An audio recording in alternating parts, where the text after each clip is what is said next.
And with that said, you said that I believe 15% of our vaccines that are coming into Loudoun County are going to LCPS for their staff, teachers mostly, right?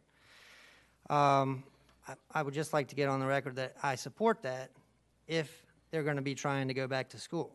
But what I'm seeing is the LEA, the education union, fighting so hard for teachers to not return to school. And if that's going to be the case, I think we should seriously reconsider what percentage, if any, that our employees of the school system are getting. Again, I support it, but if they're going to be getting the vaccines ahead of other people, they should be going back to school. There is no scientific, data-driven reason kids should not be back in school. None. And I'm a little frustrated they're acting like it's either the teacher's safety or the students being back in school.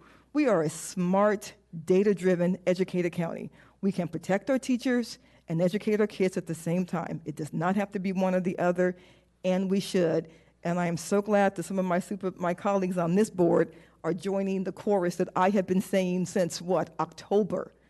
We cannot tell me that we're going to always follow data and science on everything else, climate change, mask wearing, everything else.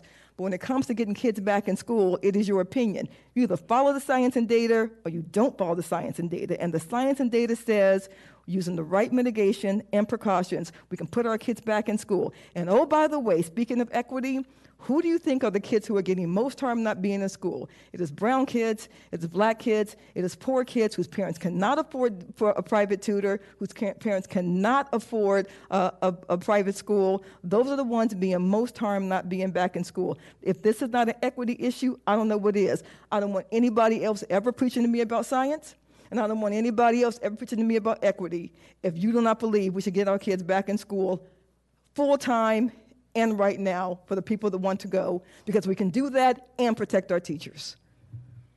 Last thing.